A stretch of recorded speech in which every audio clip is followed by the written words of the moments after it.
नमस्कार. आज 26 जानेवारी आज हा लेख सुचला आणि लिहिला, तो आपणच वाचून दाखवतो. ह्या माझ्या लेखाला मी नाव दिलेले सर्वात सुरक्षित. परवा यूट्यूब, गुगल वगैरेवर कुठेतरी असे वाचले की सर्वात सुरक्षित असा प्रवास कोणता असेल तर तो म्हणजे विमान प्रवास.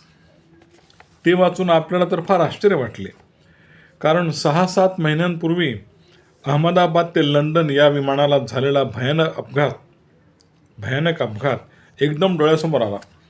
मग विमान प्रवास सुरक्षित कसा समजावा?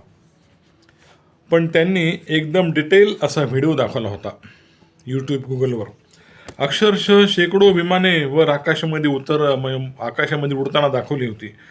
आता विमानाची स्पीड किती तुफान असते हे आपणास माहीत आहे, पण ती विमाने चालवणारे सगळे पायलट दाखवले त्यांनी.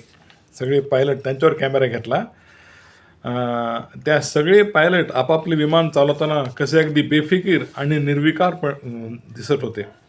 आपण खाली रस्त्यावरून कार, ट्रक कसे चालवतो अगदी सहजपणे, तसे हे पायलट ते विमान चालवताना दिसत होते. चेहऱ्यावर काहीही टेन्शन नाही, भीती नाही. अर्थात त्यांना विमान चालवण्याचा भरपूर अनुभव असेल, प्रॅक्टिस असेल, यात वाद नाही. पण आमच्या मनात एक बालिश शंका अशी आली की आपल्याकडे रेल्वे स्टेशनवर पहा, पहिली गाडी पुढे निघून गेल्याशिवाय पाठीमागून दुसरी गाडी त्याच फलाटावर येत नाही, कारण तिला सिग्नल दिलेला नसतो. लाल दिव्याच्या जागी नंतर हिरवा दिवा लागला की मगच ती ट्रेन त्या प्लॅटफॉर्मवर येऊ शकते, तोपर्यंत नाही. ही किती सुरक्षित आहे पहा. ही गोष्ट किती सुरक्षित वाटते ना.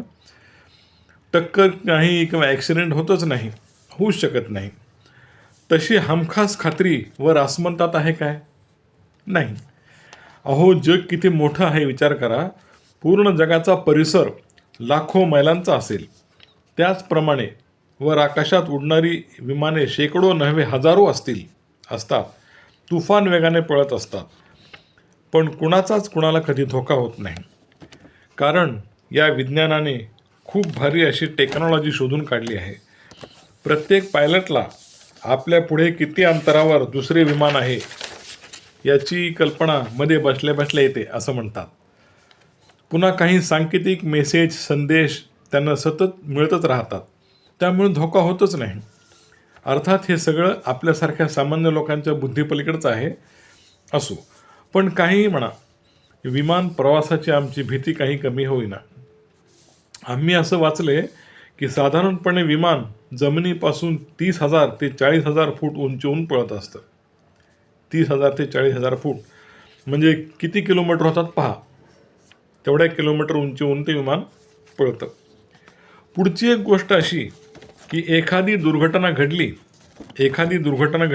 की मग नंतर पुढे असे काही होऊ नये याची खबरदारी घेतली जाते. नवीन शोध लावून माणसाचे जीवन आणखी सुरक्षित करण्याचा प्रयत्न केला जातो. पण त्यापूर्वी त्या घटनेत किती लोकांचा बळी गेला त्याचे काय? त्यांचे गेलेले प्राण पुन्हा परत आणता येतात काय? तुम्ही वरच्यावर नवीन टेक्नॉलॉजी काढाल, जीवन सुरक्षित करण्याचे उपाय निघतील, पण त्यामध्ये आधी जे लोक गेले अकारण, त्यांचे काय? हो ना. असो, शेवटी सांगायचे ते हेच की विमान प्रवास सर्वात सुरक्षित प्रवास असं आम्ही ऐकलं, पण आम्हाला तर आमची एसटीच सगळ्यात जास्त सेफ वाटते, सुरक्षित. एक छोटासा लाल डबा एसटी, मस्त कुठेही फिरते, कशीही पळते आणि पुन्हा सगळं कसं कंट्रोलमध्ये. परत मधून कुठल्या तरी धाब्यावर आपली ती बस थांबते. 20 मिनिट मस्त खाली उतरायचं, पाय मोकळे करायचे, थोडं फिरायचं.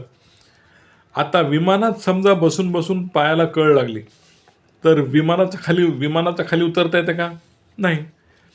त्या एअर होस्टेसला असं म्हणायचं का, ओ मॅडम, थोडा वेळ प्लेन थांबायला सांगा बरं पायलटला, माझ्या पायाला कळ लागली, मी जरा खाली उतरून पाय मोकळे करतो, असं म्हणता येतं का?